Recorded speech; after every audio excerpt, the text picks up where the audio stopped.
배 가판에서 느긋하게 있는데 수평선을 덮고 있는 희끄무레한 회색 물체가 보입니다. 공포영화나 최악의 악몽에 나오는 것처럼 이 이상한 안개가 배에 가까워지고 있습니다. 안개는 끝이 보이지 않고 어디에서 시작해서 어디에서 끝나는지 알 수 없습니다. 곧 배가 광활한 사막의 모래알처럼 보이게 됩니다. 그 순간 깨닫습니다. 보이는 건 빙산이라는 사실. 타이타닉의 운명을 반복할 가능성이 높다는 사실을요. 자, 이 모든 건 매우 가능성이 높은 시나리오입니다. 세계에서 가장 큰 빙산인 A23A가 거대한 소용돌이 속에서 수개월 동안 회전한 후 다시 움직이고 있기 때문이죠.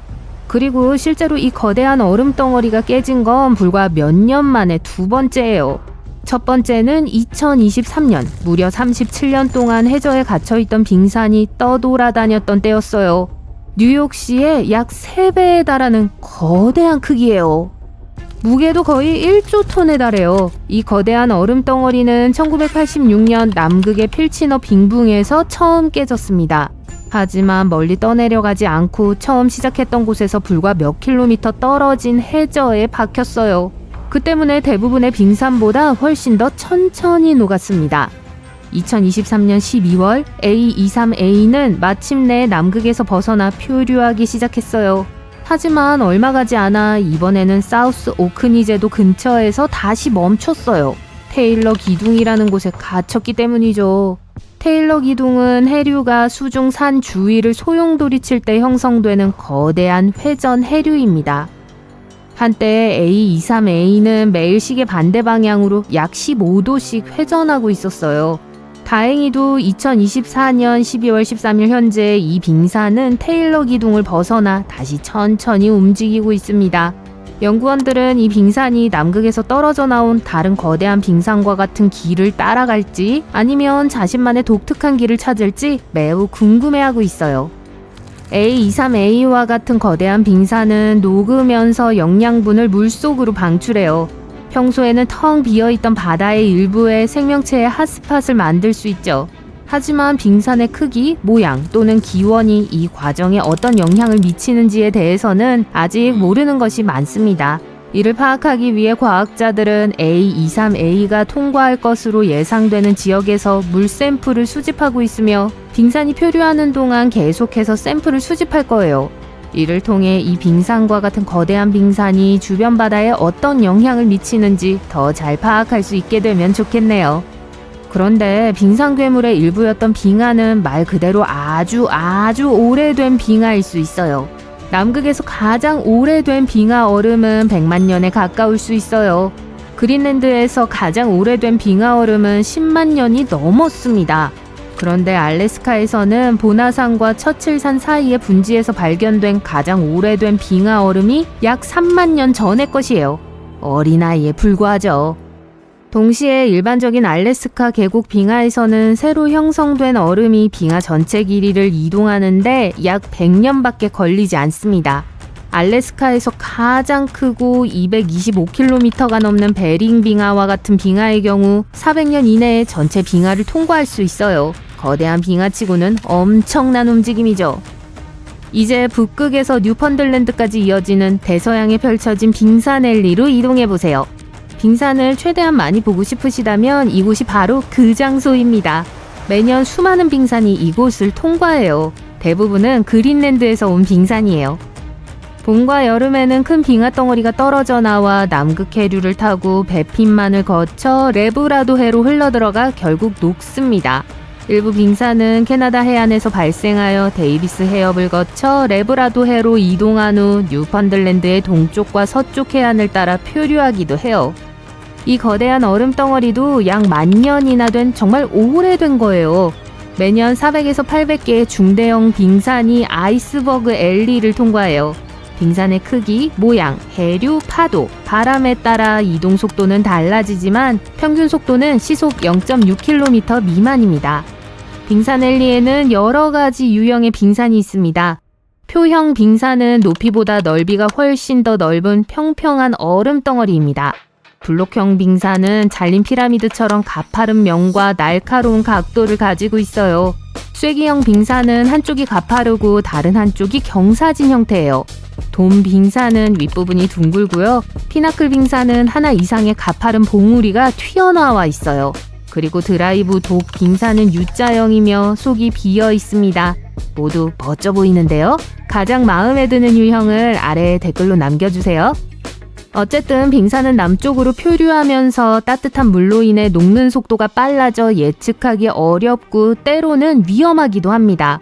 요즘에는 인공위성이 중대형 빙산을 추적하여 사고를 예방하는 데 도움을 주지만 작은 빙산은 여전히 작은 배에 위험할 수 있어요. 2018년에는 한 빙산이 뉴펀들랜드의 페리랜드 마을에 비정상적으로 근접해 화제가 된 적이 있습니다. 마을의 집 위로 우뚝 솟은 거대한 빙산의 사진이 입소문을 타기 시작했어요. 이 빙산은 거대한 크기에 비해 너무 얕은 수심 100m 깊이에 갇혀 있었습니다. 이제 여러분과 함께 과거로 떠나는 특별한 여행을 통해 아름답지만 동시에 비참했던 무언가의 탄생을 목격해 볼게요. 빙하의 존재 자체가 역사상 가장 큰 비극 중 하나를 초래했었죠. 그린랜드 남서부의 빙하에서 거대한 얼음 덩어리가 깨지고 있습니다. 매머드가 아직 지구를 돌아다니던 10만 년 전에 내린 눈으로 만들어졌어요. 거대한 빙산이 긴 여정을 시작합니다. 길이가 518m가 넘고 무게가 7,500만 톤에 달해요. 그 크기에도 불구하고 이 빙산은 매우 평화롭고 태어난 곳 근처의 선박이나 번잡한 교통로에서 멀리 떨어져 있어요. 하지만 이 빙산은 대부분의 빙산보다 훨씬 더 멀리 남쪽으로 떠다니기 시작합니다. 보통 이런 빙산은 따뜻한 바닷물에 도달하기 훨씬 전에 녹아버려요. 매년 그린란드의 빙하에서 떠내려오는 15,000에서 3만 개의 빙산 중 대서양까지 도달하는 빙산은 약 1%에 불과합니다. 따라서 이 빙산이 계속 이동해서 4월까지 북극권에서 남쪽으로 8,000km 이상 떨어진 곳에 도달한다는 사실은 정말 독특합니다. 수개월 동안 녹은 후에도 이 얼음 덩어리는 여전히 엄청나게 거대합니다. 무게는 약 150만 톤으로 금문교의 거의 2배에 달해요. 물 위로 보이는 부분은 30m가 넘는 높이로 우뚝 솟아 있습니다. 하지만 대부분의 빙산과 마찬가지로 빙산의 대부분인 약 90%는 수면 아래에 숨어 있습니다. 1912년 4월 14일, 빙산의 이야기는 비극적인 전환점을 맞이합니다. 바로 원양 여객선 타이타니코를 발견한 날이죠. 북대서양 뉴펀들랜드에서 약 595km 떨어진 곳에서 갑자기 빙산이 나타났어요. 승무원들은 충돌하기 몇 분 전까지 빙산을 발견하지 못합니다. 왜 더 빨리 발견하지 못했을까요? 좋은 질문입니다. 대부분의 사람들은 빙산을 크고 밝은 흰색 얼음 덩어리로 상상하며 심지어 눈으로 덮여 있다고도 생각하죠. 하지만 실제로 빙산은 다양한 색으로 존재해요. 줄무늬가 있거나 무늬가 있거나 사탕 같은 소용돌이가 있는 빙산도 있어요. 그리고 검은색일 수도 있습니다. 빙산이 검게 변하는 방법은 두 가지가 있는데 얼음이 기포나 균열 없이 매우 순수한 상태일 때예요. 그러면 빛이 반사하는 대신 모든 빛을 흡수하여 검게 보이게 돼요. 또는 화산 폭발로 인해 빙하가 화산재로 덮일 수도 있어요.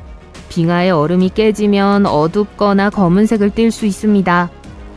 과학자들은 타이타닉의 빙산이 왜 어둡게 보였는지 심지어 실제로 어두워 보이긴 했는지도 아직 확신하지 못해요. 하지만 보초를 섰던 한 선원은 빙산이 검은색으로 보였다고 말했습니다. 또 다른 선원은 회색 또는 짙은 회색이라고 설명했어요. 한 가지 가설은 이 빙산이 윗부분이 녹으면서 빙산이 뒤집히는 블랙버그였을 수 있다는 거예요. 바닥이 빛을 흡수할 만큼 매끈하면 어둡게 보여요. 하지만 빙산이 실제로 검은색이 아니더라도 밤에는 발견하기가 훨씬 더 어려웠을 수 있습니다. 빙산이 특히 들쭉날쭉하거나 수직인 경우 빛을 많이 반사하지 않아요. 결국 빙산은 어둡고 반짝이는 바다에 섞이게 됩니다. 레이더가 없으면 밤에 빙산을 보기가 매우 어렵기 때문에 타이타닉의 선원들이 제때 발견하지 못한 것일 수도 있습니다. 지구상에서 가장 큰 화산 지역은 아프리카나 일본이 아니라 남극 대륙의 얼음 아래에 있어요.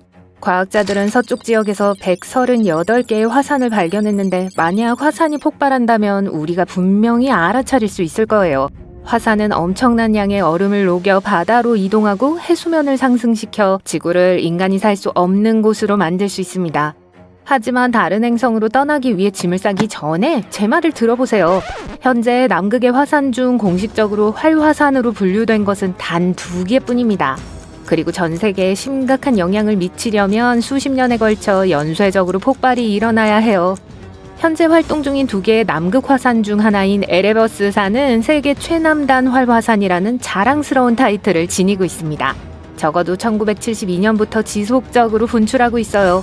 가스와 증기를 내뿜고 때로는 암석을 분출하기도 하는데 과학자들은 이를 스트룸볼리식 분화라고 부릅니다. 가장 멋진 특징 중 하나는 정상 분화구에 있는 용암 호수로 표면에 녹음 물질이 있습니다. 이러한 호수는 표면이 얼지 않도록 특정 조건이 필요하기 때문에 매우 드물어요. 2번째 활화산은 맑은 모양의 육지 덩어리인 디셉션 아일랜드입니다. 이곳은 50년 전에 마지막으로 분화한 활화산의 칼데라입니다. 이 화산을 감시하는 과학자들은 조만간 폭발할 가능성은 없다고 말해요. 남극에는 또한 환기공이 많이 있어요. 환기공은 가스와 증기를 대기 중으로 방출하는 화산 분출구예요. 적절한 조건에서는 최대 3m 높이의 환기공 얼음탑을 만들 수 있을 만큼의 가스를 뿜어낼 수 있어요. 과학자들은 화산 활동으로 지구가 흔들리기 시작하는 시기를 감지하는 지진계로 남극의 화산을 주시합니다. 때로는 더 복잡한 기술을 사용하기도 하지만 극지방이 워낙 멀고 접근이 까다롭기 때문에 이 모든 것이 정말 어려워요. 그렇기 때문에 현재 잠자고 있는 남극 대륙의 화산 중 하나가 언제 폭발할지 아무도 예측할 수 없습니다. 약 2만 년 전의 사건을 분석하면 이 화산이 어떤 모습으로 깨어날지 짐작할 수 있습니다. 그럼 시작해볼까요? 남극에 잠자고 있는 화산 중 하나인 타카해산은 한때 일련의 분화를 일으켜 오존이 풍부한 할로겐을 다량으로 분출했습니다. 일부 과학자들은 이 사건으로 남반구가 따뜻해졌다고 말해요. 빙하가 녹기 시작했고 마지막 빙하기가 끝나는데 도움이 되었어요. 이러한 사건이 반복되려면 현재 얼음 위에 있는 하나 이상의 화산에서 할로겐이 풍부한 물질이 포함된 일련의 분출이 필요해요. 가능성이 희박한 시나리오지만 과거에 이미 일어난 일이므로 완전히 불가능한 건 아닙니다. 두꺼운 얼음층 아래에 숨어있는 화산의 경우 화산가스가 대기 중으로 거의 도달하지 못할 것 같아요. 하지만 얼음 밑에 있는 거대한 동굴을 녹이고 엄청난 양의 용융수를 생성할 만큼 충분히 강할 거예요. 서남극 빙상은 바닥이 얼지 않고 젖어 있기 때문에 이 녹은 물이 윤활유 역할을 하여 얼음을 곧 움직이게 할 겁니다. 큰 화산이라도 이런 식으로 생성되는 물의 양은 그 위에 있는 얼음량에 비하면 아무것도 아니에요. 따라서 한 번의 화산 폭발은 별다른 차이를 만들지 못합니다. 그러나 서남극의 큰 빙류 근처나 그 아래에서 여러 화산이 분화하면 큰 영향을 미칠 수 있어요. 이 빙류는 남극 대륙에 얼어붙은 물 대부분을 바다로 가져가는 얼음 강이에요. 속도가 빨라지고 비정상적인 양의 물이 바다로 유입되면 해수면이 상승할 거예요. 얼음이 점점 더 얇아지면서 새로운 분출이 점점 더 많이 일어날 겁니다. 과학자들은 이를 탈주 효과라고 불러요. 아이슬란드에서도 이와 비슷한 일이 일어났습니다. 마지막 빙하기 말기에 빙하가 줄어들기 시작하면서 화산 폭발의 횟수가 증가했어요. 따라서 엄청난 변화를 일으키려면 할로겐 가스로 가득 찬 얼음 위에 강력한 화산 몇 개가 수십 년 내에 활화산 활동을 시작하고 수십에서 수백 년 동안 강력한 상태를 유지해야 할 것으로 보입니다. 남극은 전 세계 담수의 약 80%를 저장하고 있으며 만약 남극의 담수가 모두 녹는다면 전 세계 해수면은 약 60m 상승할 겁니다. 그러면 우리는 살 수 있는 새로운 행성을 찾아야 할 거예요. 하지만 이는 가능성이 희박한 시나리오예요. 얼음 밑에 분출이 빙류를 윤활하고 물을 바다로 쓸어내릴 가능성이 더 높지만 그렇다고 해서 세계의 종말이 오지는 않을 겁니다. 하지만 매우 강력하고 성난 초화산 폭발이라면 가능한데 이미 과거에 일어난 적이 있어요. 2억 년 전 세계는 한 번도 아니고 2번도 아닌 4번의 거대한 화산 폭발로 인해 큰 변화를 겪었습니다. 중앙 대서양 마그마 분포 영역, 일명 캠프라는 초화산은 60만 년 동안 계속해서 분출을 거듭해왔어요. 이 모든 일은 현재 브리티시 컬럼비아와 알래스카에 걸쳐있던 초대형 화산이었던 란젤리아에서 일어났어요. 용암이나 화산재가 환경을 파괴한 것이 아니라 화산 폭발로 인해 탄소 수치가 치솟았습니다. 지구는 다시 예전과 같지 않았어요. 이 화산 활동은 공룡이 고양이 크기의 동물에서 우리가 주라기 공원에서 보았던 거대한 동물로 성장하는 데 도움이 되었을지도 몰라요. 이 화산 폭발로 인해 200만 년의 우기가 시작되었습니다. 전 세계가 덥고 습해졌고 공룡들은 아주 좋아했어요. 연구원들은 이 비밀을 밝히기 위해 아시아의 고대 호수 아래 퇴적층을 깊이 파헤쳤습니다. 연구진은 화산재와 수은의 흔적을 발견했는데 이는 엄청난 화산 폭발의 흔적이 분명해요. 이산화탄소 수치가 급격히 상승한 탄소 신호도 발견되었습니다. 대기가 뜨거워지고 비가 쏟아졌어요. 나쁜 소식은 이와 같은 폭발이 또 일어날 수 있다는 거예요. 옐로스톤 국립공원 아래의 초화산은 거의 7만 년 동안 잠자고 있습니다. 하지만 만약 깨어난다면 1980년 세인트 헬렌스 산의 분화보다 몇 배 더 재앙적일 거예요. 미국 역사상 가장 재앙적인 화산 폭발로 꼽히는 사건이죠. 그 후 2달 동안의 지진과 화산 아래에 마그마가 주입되면서 산의 북쪽면 전체가 악화되고 파괴되었습니다.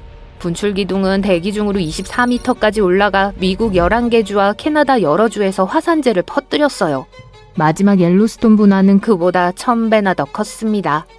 옐로스톤 위의 땅은 마그마라고 불리는 용융암과 반용융암으로 이루어진 뜨거운 지대 위에 자리 잡고 있습니다.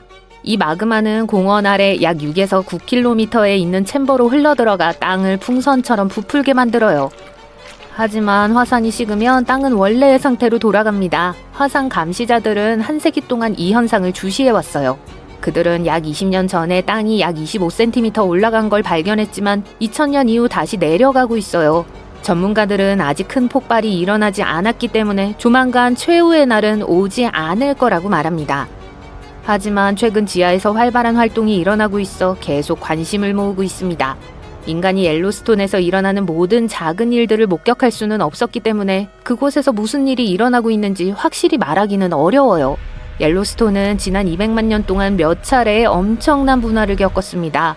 60에서 80만 년의 간격을 두고 정확하게 발생했죠.